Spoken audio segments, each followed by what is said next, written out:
Hello, my name is Host Eric. I'm the host of Talking with Famous People. I am here with Famous People LC and pretentious thick rib himself, Lorenz.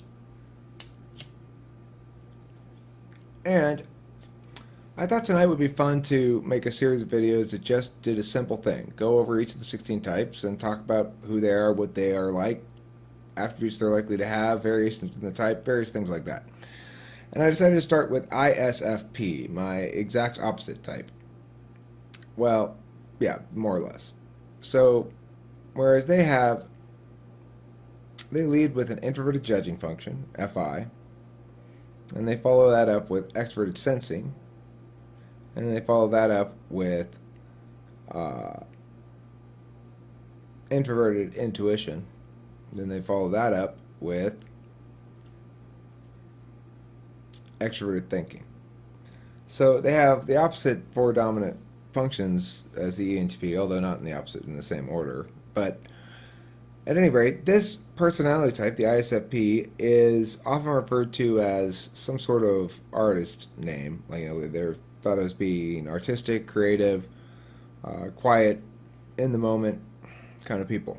And my experience with ISFPs is that they are, well, foremost, let me just say that the ENTP tends to want to defend ISFPs in any context. When the ISFP is present, the ENTP will note the presence of an ISFP and jump to his or her defense every time they seem to be called into question on anything. And the reason for that is ENTP sees them as fundamentally defenseless because they have FI as their dominant function, and then they have SC as their second function. It means that on some level they're metaphysically ill-equipped for war, for metaphysical war, you know. They may be well-equipped for physical war, I don't know about that, but they're ill-equipped for metaphysical war from an ENTP's perspective. And let me see what this person here says in the chat. Come on, chat. Come over here.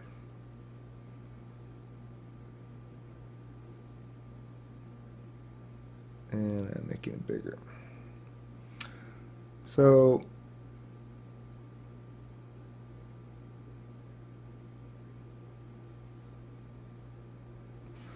Lawrence Walker says that he's come to agree with my typing of his cousin a little bit more. ISFP is a tricky type. One quality that I always look to define the ISFP is this sort of confusion when asked about how they're going to feel in the future about things.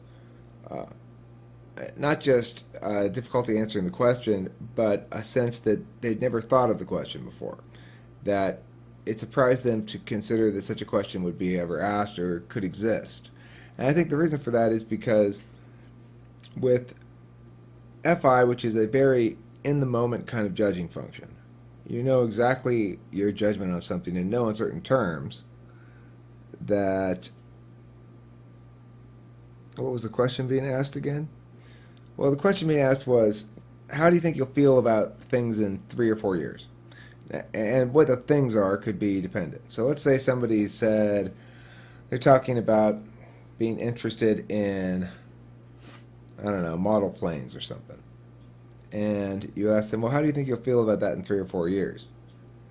The ISFP will kind of be, uh, uh, hmm. Like they'd never even thought about it before, and they'd have a lot of trouble answering the question. Because they take the question literally, as FI users in the dominant slot, they are being asked how will they feel about something in 3 or 4 years. We often use the words feel and think interchangeably, but they're not interpreting it like that. They're interpreting it as face value. How am I going to feel about something in 3 or 4 years? And they have no idea, because feeling is not a judging function that operates on that dimension, right? It's not a judging function that says, I'm going to project out from the current status quo, extrapolate out, determine what the future is going to look like, and pass judgment on it with my feelings now. Because feelings are more real than that. They're not abstract and they're not artificial. And so they can't they can't pass judgment on shit that hasn't happened yet, really. Although you can imagine bad things and feel like what it's going to feel like. You can imagine good things, sort of get a sense of what it's going to feel like. But you don't actually know because you're assuming a lot of things about the event that, no matter how simple the event might be, you're assuming a lot of things about it that might not actually be the case. So, feelings are not a good way to adjudicate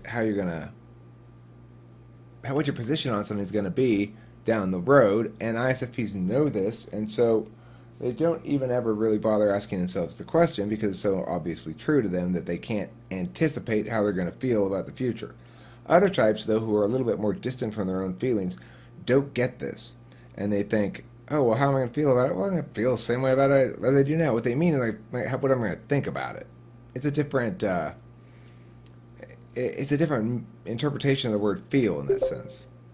So that's one quality of the ISFP that I think helps to differentiate them from other types is uh, this very in the moment kind of reality that they exist in which they both don't know how they're going to feel about the future, aren't really sure what's going on with the future, and are totally okay with it in general. What you hear a lot in terms of angst from an ISFP is, I feel like I should be doing something more, or I feel like I'm supposed to be more productive. I feel like, they sort of feel the pressure of society to accomplish things, but it's not an intrinsic motivation really. I don't think that I gotten from many ISFPs a sense that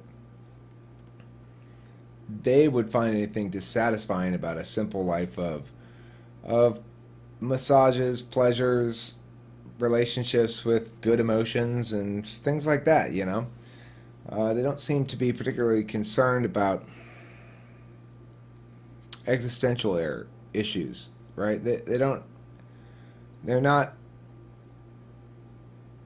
They're not having to grapple with metaphysical realities on a complex level. It's all very cut and dry for them, I think, and pretty straightforward. They'd like to avoid pain and express themselves in the moment, I think, as well. So, okay, let's move on to their other functions, though, to talk a little bit more expansively about them.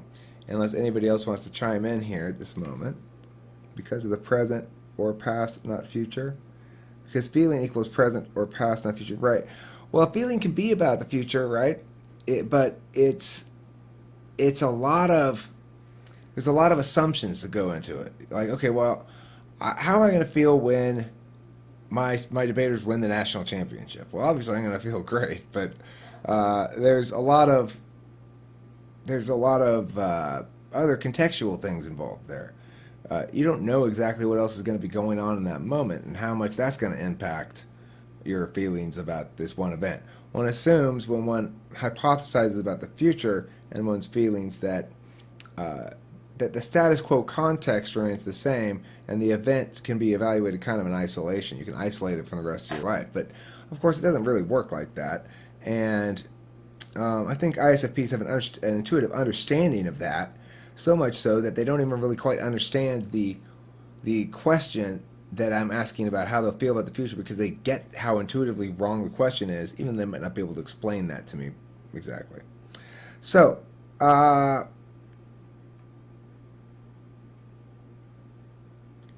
but if it's about the future, you're still feeling it in the now. No, you are. I mean, I know I do. I can imagine these future events and feel or anticipate some sort of feeling that I would have in the now. Certainly, I can about bad events, and it's something I always tried not to imagine the worst possible outcomes for things. Especially when Delilah was little, I really stayed away from even imagining the worst possible thing because it would just fill me with terror the size of a building. So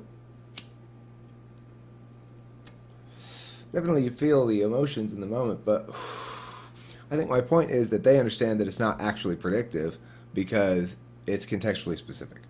So anyway, regardless of the feelings issue, if we move on to where their third slot is, I'm going to skip by the SE for a moment and go to their third slot, NI.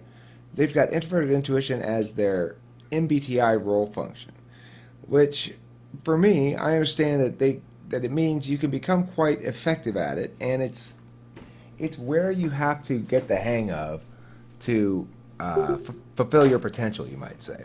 That if you don't get the hang of that third slot function, you'll never be the optimal whatever type you are. So for ISFP, that means getting the hang of introverted intuition as a way of interacting with the world actively, of sharing with the world their holistic truths that they discover and that they represent to us. And I think that's why they have a reputation as being an artist type, because in fact, that's their role function. Their role function is to deliver onto the people their holistic truths that they come up with whatever their various artistic processes might be. Now, granted, ISFP art is much more likely, in my opinion, to be visual art or dancing or something like that, and much less likely to be text-based art or language-based art. So I don't think an ISFP is very likely to make media like this media right here. This is NTP media. But I think that they are very likely to paint some beautiful pictures that represent these things, and they interface with the world in a much more naturally physical way. And I think that the visual spectrum of things is much more inherently physical than is the auditory spectrum of things. It's kind of an arbitrary distinction, not really based on anything, but it sort of feels that way to me. Okay, so now let's backtrack to the SE. Their proceed function, as I refer to it, is in the second slot. It's their main tool function. Well, what do? Well, they do stuff. That's what they do. Well, what stuff do they do? It doesn't really matter. They do stuff. That's how they make their way in the world is they do stuff, and they do the next step of the plan, and then they plan step after that and step after that. Now TE's in their fourth slot, extroverted thinking. So it's not their plan. It's somebody else's plan. And in general, ISFPs are more or less happy to be told what to do by an not authority figure, but by a directive figure they can trust. And they know what ISFPs are very unlikely, I think, to be led astray, led into doing things they don't want to do, because they know how they feel about things, right? They're clear on that. That's their dominant function. So they know how they feel, and if they feel good about it, they'll proceed down that path unbothered by lots of stuff that might be going on around them and might be bothering other people. So that sums up the conscious stack of the ISFP, and I hope thus far, if I haven't, I'll conclude in painting this picture now. I hope to paint a picture of a type that is chill, very likable, generally well liked, not metaphysically demanding of others particularly, like not engaged in subtext, mostly more or less subtext free, not engaged in a lot of intellectualization, but that doesn't mean they're dumb at all. They're perfectly capable of understanding complex ideas and are often interested in them. I have some ISFP viewers who sometimes participate in the GoToMeetings and seem to be quite interested in the topic and such, although they don't typically have a lot to contribute in terms of verbalization. That's just the type. It's not a particularly loud type, right? They're not going to be the most chatty type in the world. So, having painted that picture, if we move to the shadow functions, as they call them, the back end of the stack, we look in the fifth slot at FE. Naturally, they're going to be very strong then in this area, and increasingly so as they get older, because I'm still learning this. Yeah, they do visual stuff. I think in general you're going to find ISFPs tend towards visual arts instead of audio arts. That's my hypothesis anyway. And in their fifth slot they have the FE. So there's a reason why ISFPs are generally very well liked, get along with everybody, and are very concerned about everybody's feelings, because when you have feeling as your dominant function, it works both ways. You have either naturally a grasp for managing the perceptions of others, which means your FE dom, or you have naturally a grasp for understanding one's own feelings about things, like an FI dom. And then in the shadow function you have the FE, which means if you understand how important feelings are to you, you sort of naturally end up respecting the feelings of others as well. And, I've always found that some of the most considerate people are ENFPs are really considerate, and they have FI in the second slot. ENFJs are really considerate people. They have FE in the dominant slot. ESFJs, very considerate people. ES have FE in the first slot. ENTPs, very selfish people. We have FE in the third slot. It makes a big difference. So, for their sixth function slot, then they've got SI, which is Introverted Sensing. Again, this is something they're going to be strong at, but not particularly value, which means they're going to have their own life organized in ways that are effective and meaningful and rewarding to them, that satisfy their own body pleasures, that satisfy their sense of familiarity and such, but they're not going to consciously value those actions as an important part of the life. Rather, they're going to consciously value the action taking part rather than the action organizational part, which is the SI component. They're going to actively value metaphysical exploration over metaphysical security, but they're going to be very good at the metaphysical security part anyway, and they're going to manage their exploration carefully in that regard, because that sixth function slot is going to be active, though unconscious, or at least not consciously valued.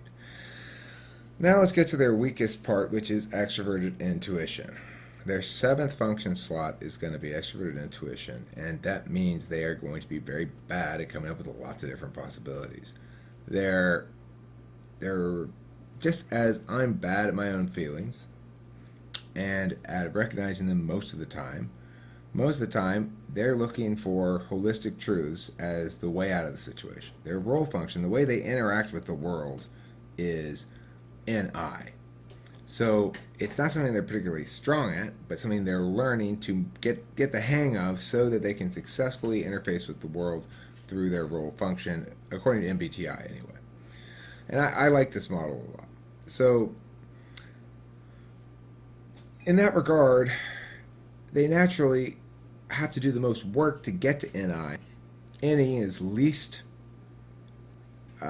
accessible to them. And the generation of new possibilities and the exploration of new ideas and new ways of going about things, of prioritizing adaptability and reactability over planning and over holistic truths and stuff like that, those various factors mean that extroverted intuition is a weak spot for sure for the ISFP, and in fact where they end up running into problems. So if an ISFP gets stuck in a bad place, they're perhaps more likely to get stuck there for a while, not see ways out. And I think this is why the ENTP tries to jump to their defense, is because we see them as defenseless, because we can just sort of sense. And it's funny because it happens before you know they're an ISFP. Before you learn that or anything, you find yourself defending this person with at the slightest hint of a challenge to them. You want to jump in there and defend them.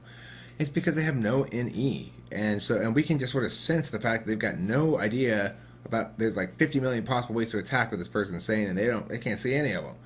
And we just sort of instinctually know that and jump to their defense.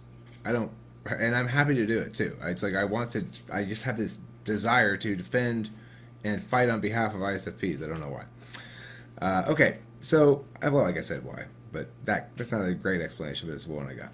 Now, the last function to talk about then for them is going to be TI in their 8th slot, which means that they can do abstract thinking, analysis, conditionality, web stuff, okay. It sort of happens naturally to them. They're not really sure how it happens. It just sort of they've gone through this process where they've thought something through and they don't really realize they've thought it through. It's like SE and me. I'm pretty active in the doing, but I'm not really sure how it happens or why it happens or when it happens. Although I'm starting to, as I'm prioritizing SI, I understand how those two are related. That referencing what you intended to do as a guide to what you're going to do is a good way to bridge the two functions. So anyway, the shadow functions tell us a little bit more about the ISFP. They basically explain that they're not good with improvisation, that they're not good with coming up with new ideas on the fly, that the things that the ENTP is best at are the things that the ISFP is worst at, and vice versa. So in this since the type is particularly interesting to me, they're kind of a mirror of my own type, and as such, seem to provide an informative window on myself and on the cognitive functions in general. If I have any further comments in the chat, let's see. LC says, like if you try to scale up a circle shape using the corners,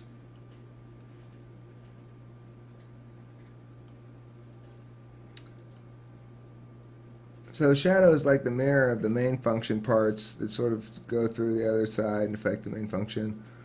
Yeah, well, you have feeling, right? So the way I describe the shadow functions versus the conscious functions is there's one half you assume takes care of itself so you can focus on the other half. It's best understood with feelings, I think, where you go, all right, well, look, either my feelings are going to take care of myself because I'm going to be worried about how they're feeling, or I'm worried about how I'm feeling and their feelings take care of themselves. And you can't really focus on both. You have to assume one half is taking care of itself, quote unquote. And as you grow older, you realize, of course, that to the extent that you're able to sort of metacognate your attention towards those unconscious functions or functions that are not consciously valued, which is a better way to put it, right? It's not so much that they're unconscious, that you're unable to be aware of them, but that you consciously don't value them. You think, well, yeah, but that's just not important. What's important is this thing. When we do that, we are expressing the attitude of our function. So introverted or extroverted. If you go, I'm not fussy, my feelings will take care of themselves because, I'm cool with whatever. It's just other people are fussy, and so I'm always worrying about them getting upset about shit. Then you're an FE user. And if you say the opposite, if you're like, fuck, those people can take care of their own emotions. I'm not going to worry about their emotions. I got to worry about how I feel about things. Well, then you're an FI user. So I think that's a good way to describe it and good way to explain it. Eventually, you got to figure out how to use all of them effectively. Yeah, you do. You do have to get used to them all. Some are more important than others. Return to Thick Rib says,